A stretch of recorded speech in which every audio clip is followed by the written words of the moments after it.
다양한 동물의 생태를 살펴보고 그 속에 담긴 과학을 찾아보는 시간입니다. 과학관엽 동물원, 오늘도 이동은 기자와 함께합니다. 안녕하세요. 안녕하세요. 네, 지난 시간에 저희가 아주 귀여운 동물, 아기 동물들을 만나보면서 좀 네. 힐링하는 시간을 가졌는데요. 네. 오늘은 조금 무거운 주제를 준비하셨다고요? 네, 뭐 조금은 무거운 주제지만 이 과학 뉴스를 다루는 저희가 한 번쯤은 생각해봐야 할 주제일 것 같습니다. 바로 어제인 4월 24일이 세계 실험동물의 날이었는데요. 네. 그래서 오늘은 이 실험동물이라는 주제를 가지고 조금 이야기를 나눠볼까 합니다. 네, 저희도 어제 뉴스를 시작하기 전에 잠깐 언급을 했었는데요. 사실 근데 실험동물의 날이라고 하면은 좀 낯선 것도 있는 것 같아요. 네, 맞아요. 모르시는 분들이 많으실 텐데 이 실험동물의 날은 1979년 영국에서 처음 시작됐습니다. 네. 이 동물실험 반대협회라는 단체가 처음으로 만든 날인데요. 이 실험동물을 줄이고 연구 과정에서 쓰이는 동물들의 고통을 좀 최대한 줄여보자 하는 목적으로 제정된 날입니다. 네, 그렇군요. 1979년이면 꽤 오래전에 이런 날이 제정된 건데 네. 그만큼 실험동물의 역사가 깊다는 얘기겠죠? 네, 이 실험동물의 역사를 생각해보면 이 고대 그리스까지 거슬러 올라갈 수가 있습니다. 네. 우리가 아는 철학자 아리스토텔레스의 문헌을 보면 이런 실험동물, 동물 실험에 대한 이야기가 나오고요. 네. 또 이 고대 로마에서는 돼지와 염소를 이용해서 실험을 했다, 이런 기록도 나옵니다. 또 생각해보면 우리가 유인우주선을 발사하기 전에 이 개나 네. 원숭이를 우주선에 태워서 보낸 적이 있잖아요. 네, 그렇죠. 그 최초로 우주선에 나간 개 라이카 네, 말씀하시는 맞습니다. 거잖아요. 네. 제 기억으로는 1950년대 후반으로 알고 있는데요. 맞습니다. 네, 60년도 더 전에 네. 있었던 일인데 그것도 어떻게 보면 이 인류를 위해서 동물을 먼저 이용한 이 동물 실험이라고 볼 수 있는 예가 되겠죠. 네, 네. 맞아요. 사실 저희가 과학 뉴스를 전하면서 동물 실험에 대한 이야기를 많이 하잖아요. 뭐 임상 시험 전에 실시되는 경우도 네. 많이 있고요. 네, 동물 실험을 이제 연구 결과 이제 검증 대상으로 삼기도 하고, 그런데 이 실제로 이런 실험 대상에 이용되는 동물의 수가 얼마나 되는지도 궁금해요. 네, 이 실제로 이 농림축산검역본부에서 조사를 한 결과가 있는데요. 우리나라의 경우 지난해를 기준으로 보면 1년 동안 모두 308만 2천여 마리의 실험동물이 사용이 와, 됐습니다. 정말 많군요. 네. 네, 그러니까 하루 평균 한 8,400마리 정도의 네. 동물이 실험에 쓰였다, 이렇게 볼 수가 있는데요. 이 2012년에 사용된 실험동물 수가 183만 마리 정도였다고 합니다. 그런데 이 5년 만에 70% 가까이가 늘어난 수치죠. 특히 이렇게 실험동물의 수가 300만 마리를 넘은 것은 지난해가 처음이었다고 하고요. 네. 이 전 세계적으로 봤을 때도 우리가 이 183만 마리를 썼던 2012년에 네. 전 세계적인 실험동물의 수가 5억 마리에 달했다고 합니다. 와. 그러니까 지금은 세계적인 수치도 좀 늘지 않았을까, 이렇게 추정을 할 수 있을 것 같습니다. 네, 이렇게 수치로 보니까 확 느껴지는데요. 정말 네. 많은 네. 동물들이 실험에 쓰이고 있구나라는 생각이 듭니다. 그중에서도 저희가 가장 많이 접하는 게 쥐 실험이잖아요. 네, 맞습니다. 아무래도 쥐가 실험에 가장 많이 쓰이나 봐요. 네, 이 국내 통계를 봐도 지난해 사용된 실험동물 중에 92%가 이 쥐를 오. 포함한 설치류였다고 합니다. 네. 물론 다른 동물도 쓰이기는 하는데요.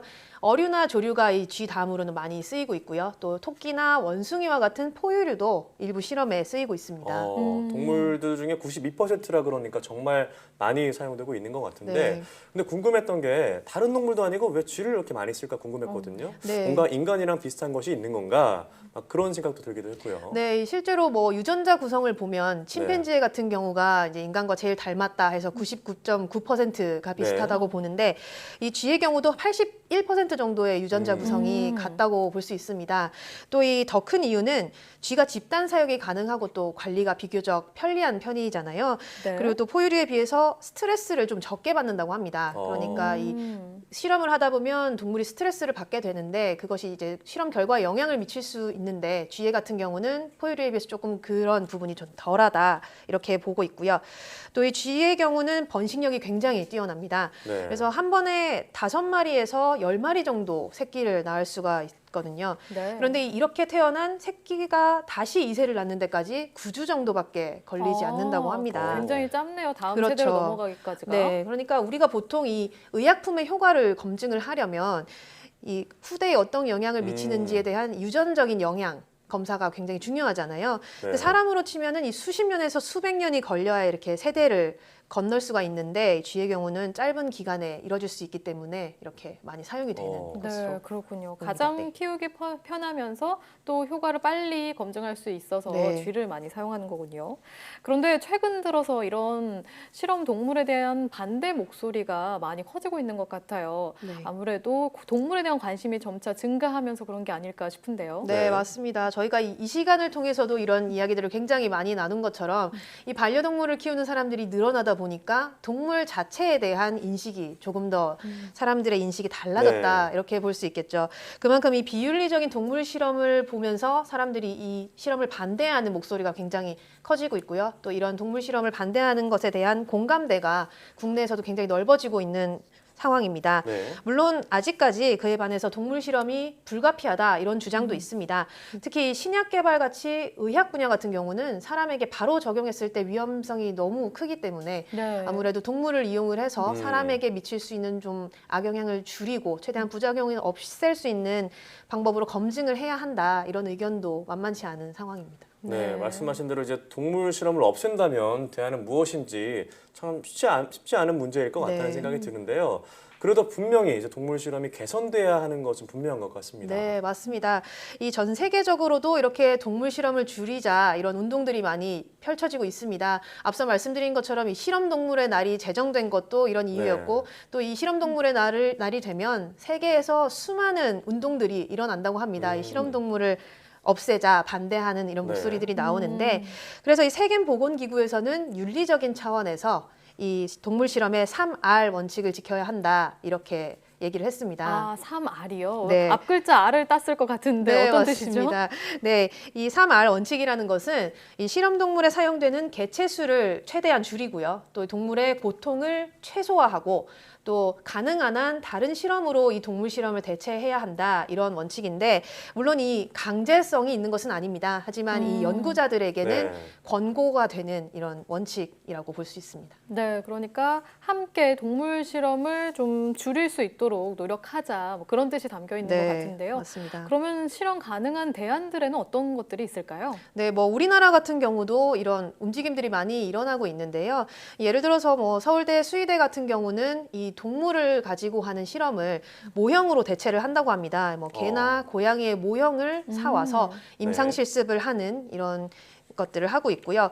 이런 경우 이 학생들의 입장도 오히려 동물을 실제로 사용하지 않다 보니까 부담도 좀 적어지고 또 모형으로 대체하니까 여러 번 사용을 할 수 있어서 더 좋다 이런 의견들도 많다고 합니다.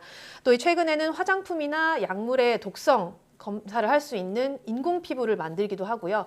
또 이 3차원의 인공 장기칩을 이용을 해서 여러 가지 약물의 독성을 시험하거나 또 뭐 다른 종류의 약들을 실험을 할 수 있도록 꾸준히 개발이 이루어지고 있습니다. 네, 그럼 이런 동물 실험에 대해서 법도 있을 것 같은데 이런 법에 대한 변화도 이어지고 있나요? 네, 이 내년부터 우리나라에서도 이 화학물질을 실험을 할 때 척추 동물을 사용하는 것을 최소화해야 한다. 이런 법 규정이 시행될 예정입니다. 네. 1월 1일부터 시행될 예정인데요. 여기는 이 부득이하게 동물을 사용할 경우에는 고통을 최소화해야 한다. 이런 내용도 포함이 됩니다. 또 이 동물 실험을 가능한 한 줄이고 대체 실험을 개발할 수 있도록 뭐 기술을 지원해 준다거나 자금을 지원해 주는 이런 방안도 함께 마련이 될 예정입니다. 네, 동물 실험을 줄일 수 있도록 제도가 정비된다는 건 정말 반가운 일인 것 같아요. 네. 그리고 또 제도뿐만이 아니라 좀 자체적인 노력도 많이 이루어지고 있는 것 같고요. 아까 네. 말씀하신 화장품 이런 것도 그런 실험을 줄인다 아니면 실험 없이 만들었다 이렇게 표방을 하는 제품들도 있더라고요. 네.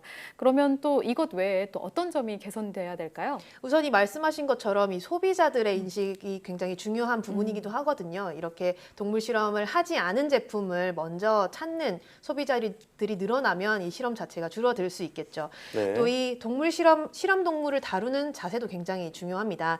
이 실제로 연구자들 같은 경우도 동물 실험 때문에 스트레스를 받는다 이런 의견이 많다고 하는데요. 그만큼 이 동물을 다루는 사람들의 뭐 전문성뿐만 아니라 이해도를 높이고 윤리의식을 갖출 수 있도록 체계적인 교육이 필요할 것 같습니다. 이 장기적으로 봤을 때는 과학계에서 이 연구자들 스스로 동물 실험을 줄이려는 이런 분위기를 만들어가는 것이 가장 중요할 것 같습니다.